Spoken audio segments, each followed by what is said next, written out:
Welcome to English for Public Administration 2. CD2. Audio script by Dina Penn. Unit 8. Civil Law versus Criminal Law. Recording 15. The differences between civil law and criminal law. When is a legal problem criminal and when is it civil? What difference does it make whether it is criminal or civil?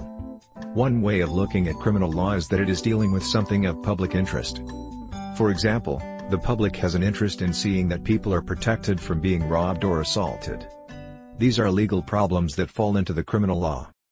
Criminal law involves punishing and rehabilitating offenders, and protecting society. Since the public has an interest in having criminal law, we give the government the power to put it in place and enforce it. The police and crown prosecutors are hired by the government to put the criminal law into effect. Public funds are used to pay for these services. If you are the victim of a crime, you report it to the police and they have the responsibility to investigate. They arrest and charge the suspect.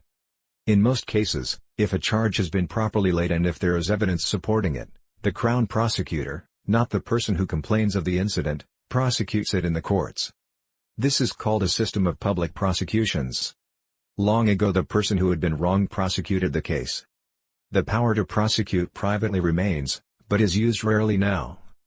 Even if a person starts a prosecution privately, the Attorney General has the power to take over the prosecution of the case.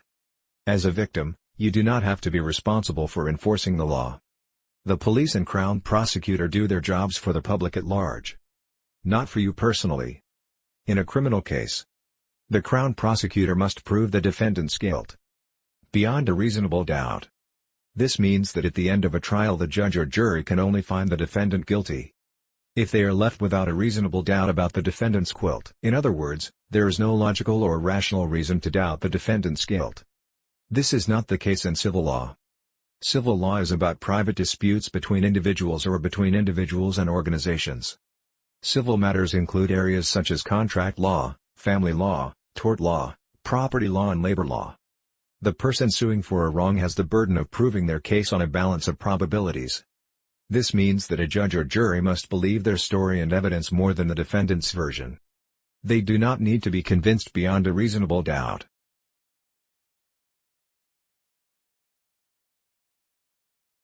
Welcome to English for Public Administration 2. CD2. Audio script by Dina Penn. Unit 8 Civil Law versus Criminal Law. Case Study. Poirier and Murphy. The facts. Peter Poirier and John Murphy, both 18 years of age, agreed to carry out a stunt. The stunt was performed in an underground parking garage. Peter stood underneath a water sprinkler pipe. After Peter nodded, John began driving his car from about 100 feet away and, at the last moment, Peter would jump up, grab the pipe, do a chin-up, swerve his hips and legs to one side and clear the car. Drinking was not involved. The stunt was performed as a form of amusement for Peter and John, and a group of their friends who were in the car with them. The stunt was performed safely a first time, but the second time Peter was not prepared for it. Peter was hit by the car and injured. He became unconscious, suffered a brain injury, and underwent lasting personality and emotional changes. Now answer the following questions in your textbook. 2. CD2. Audio script by Dina Penn. Unit 8 Civil Law versus Criminal Law. The judge's decision. The judge held that Peter had given up his right to sue for negligence the first time the stunt was performed because he willingly assumed the risk of harm. The second performance of the stunt was different because Peter was not ready to perform the stunt. Peter did not assume a risk until he nodded his approval, and he did not do so for the second run. Both Peter and John were negligent. John was negligent because he owed a duty as the driver of the car to take care. He should have realized that Peter was not ready for the second stunt. John was 2/3 at fault. Peter was also partly responsible for his own injuries. He was negligent in agreeing to do the stunt and in not removing himself from the risk of harm before the second stunt. End of Unit 8. Thanks. Administration 2. CD2. Audio script by Dina Penn. Unit 9. Administrative Law. Recording 16. Administrative law is the body of law that governs the activities of administrative agencies of government. Government agency action can include rulemaking, adjudication, or the enforcement of a specific regulatory agenda. Administrative law is considered a branch of public law. As a body of law, administrative law deals with the decision-making of administrative units of government. For example, tribunals, boards or commissions that are part of a national regulatory scheme in such areas as police law, international trade, manufacturing, the environment, taxation, broadcasting, immigration and transport. Administrative law expanded greatly during the 20th century, as legislative bodies worldwide created more government agencies to regulate the increasingly complex social, economic, and political spheres of human interaction. Taxation decisions are the decisions based on administrative law that are most often contested in courts. Civil law countries often have specialized courts, administrative courts, that review these decisions.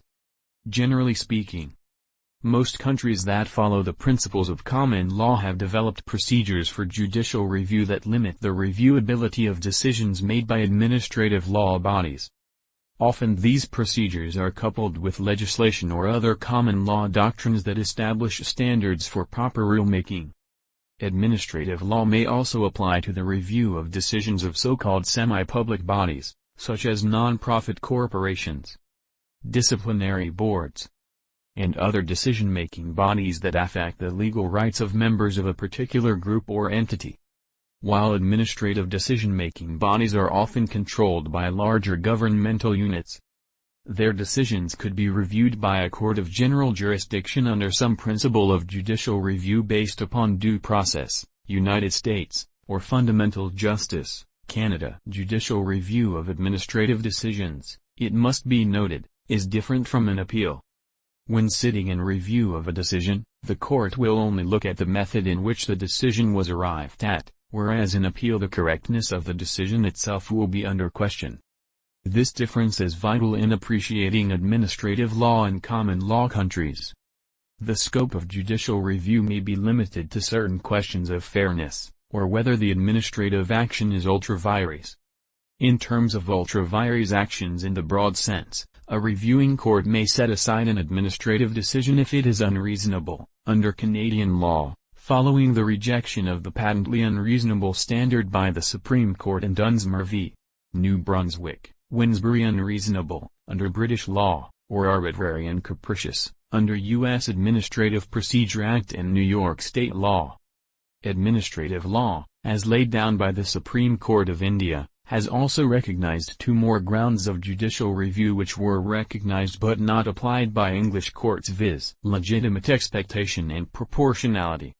The powers to review administrative decisions are usually established by statute, but were originally developed from the royal prerogative writs of English law, such as the writ of mandamus and the writ of certiorari. In certain common law jurisdictions, such as India or Pakistan, the power to pass such writs is a constitutionally guaranteed power. This power is seen as fundamental to the power of judicial review and an aspect of the independent judiciary.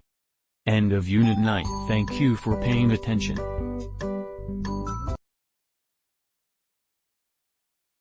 Generation 2. CD2. Audio script by Dina Penn. Unit 10. Bureaucracy. Recording 17. Bureaucracy is the structure and set of regulations in place to control activity, usually in large organizations and government, as opposed to adhocracy. It is represented by standardized procedure, rule following, that dictates the execution of most or all processes within the body. Formal division of powers, hierarchy, and relationships. In practice, the interpretation and execution of policy can lead to informal influence. Bureaucracy is a concept in sociology. and political science referring to the way that the administrative execution and enforcement of legal rules are socially organized. 4 structural concepts are central to any definition of bureaucracy. A well-defined division of administrative labor among persons and offices. A personnel system with consistent patterns of recruitment and stable linear careers. A hierarchy among offices, such that the authority and status are differentially distributed among actors.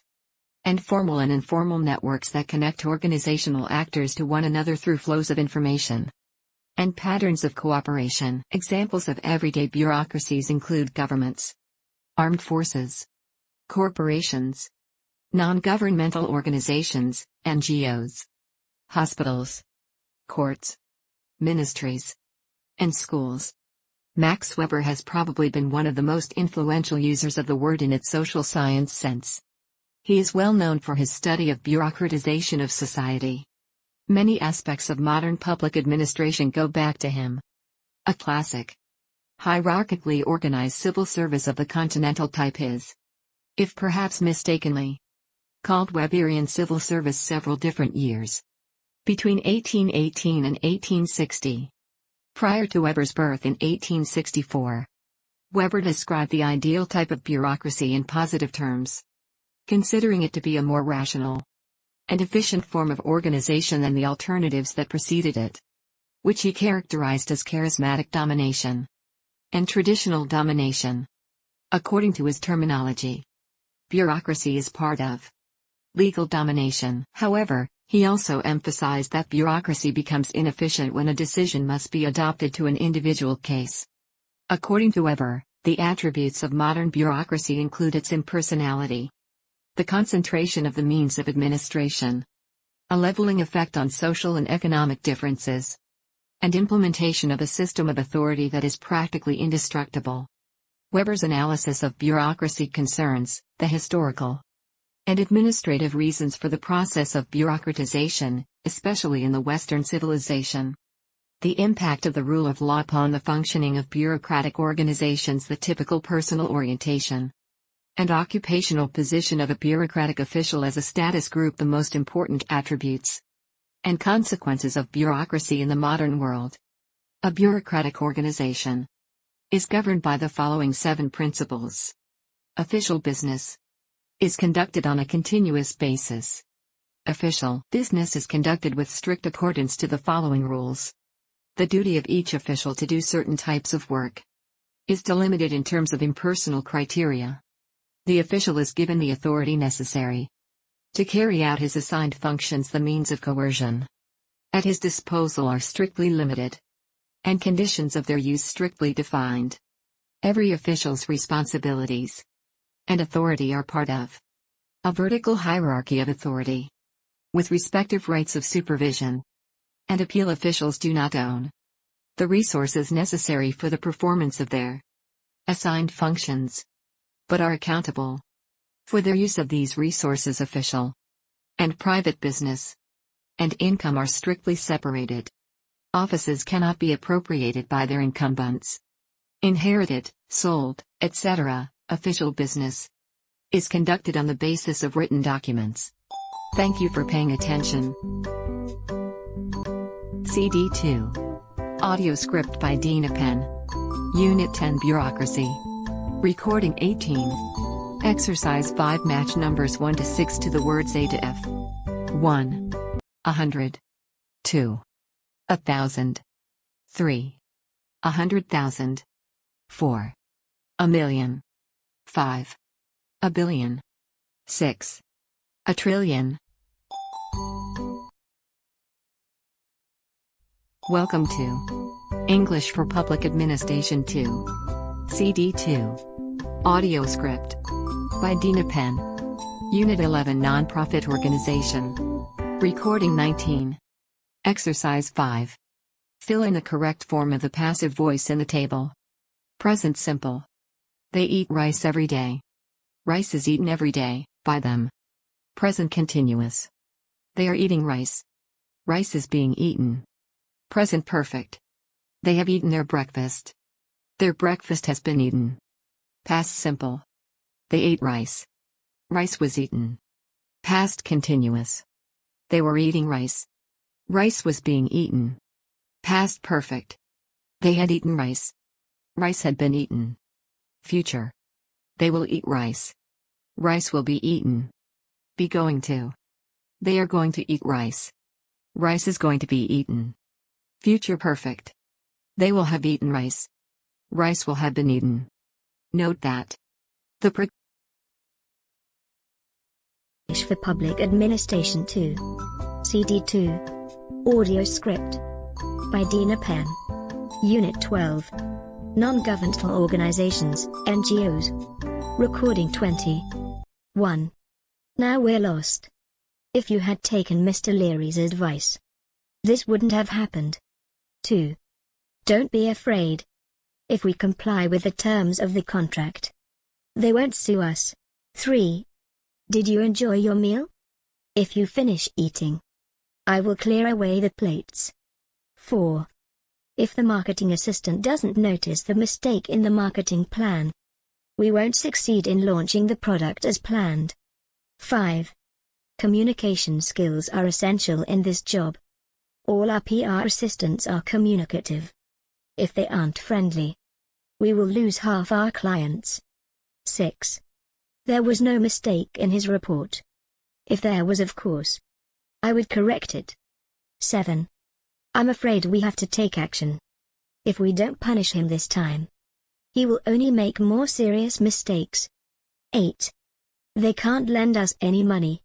But I know that if they had it, they would lend it to us. 9. It's always the same. If you decide to leave the office early, the boss will call you after you've left. 10. Last year we had the lowest turnover in our company's history. But only because of inflation. If we had taken the inflation rate into account, we wouldn't have lost so much money. Thanks. Public Administration 2. CD2. Audio script. By Dina Penn. Unit 13. Public Budgeting and Financial Administration. Recording 21. Exercise 8. Listen and put the order 1 to 6 of the calculations you hear. 1. 5 times 130 equals 650. 2. 1,950. Divided by 3 equals 650. 3. 1 added to 649 is 650. 4. 10% of 6,500 equals 650. 5. 45 plus 605 equals 650. 6. 680 minus 30 is 650. Thanks.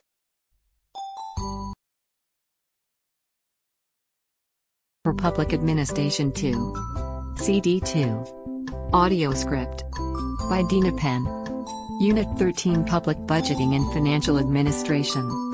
Recording 22. Money. 100,000 reals. $100. 10 pence. 100,000 Indonesia rupiah. 100 euros. 100 pounds. 1,000 yens. 100 yuans. Fractions. A quarter. 3/4. 2/3. 7/8. 12.5. Decimals and percentages. 8.5. 31.78. 90%. 86.54%. 100%. Dates. 1693. 1979. 2050. The 17th of April 1979. The 1st of January 1912. Phone number. Station 2. CD2. Audio script. By Dina Penn. Unit 14 Public Policy. Recording 24. Listen. And fill in the gaps with the words or phrases from the box in 2. Public policy can be generally defined as the course of action or inaction taken by governmental entities with regard to a particular issue or set of issues. Other scholars define it as a system of courses of action. regulatory measures, laws, and funding priorities concerning a given topic promulgated by a governmental entity or its representatives. In the United States, this concept refers not only to the end result of policies, but more broadly to the decision-making and analysis of governmental decisions. Public policy is also considered an academic discipline, as it is studied by professors and students at public policy schools of major universities throughout the country. The Professional Association of Public Policy Practitioners, Researchers, Scholars, and Students is the Association for Public Policy Analysis and Management. Tapping public policy is a complex and multifaceted process that involves the interplay of numerous individuals and interest groups competing and collaborating to influence policymakers to act in a particular way. These individuals and groups use a variety of tactics and tools to advance their aims, including advocating their positions publicly, attempting to educate supporters and opponents, and mobilizing allies on a particular issue. In this context, advocacy can be defined as attempting to influence public policy through education, lobbying, or political pressure. Advocacy groups often attempt to educate the general public as well as public policy makers about the nature of problems, what legislation is needed to address problems, and the funding required to provide services or conduct research. Although advocacy is viewed as unseemly by some in the professional and research community, it is clear that public policy priorities are influenced by advocacy. Sound research data can be used to educate the public as well as policymakers, thereby improving the public policy process. End of CD 2. Thank you.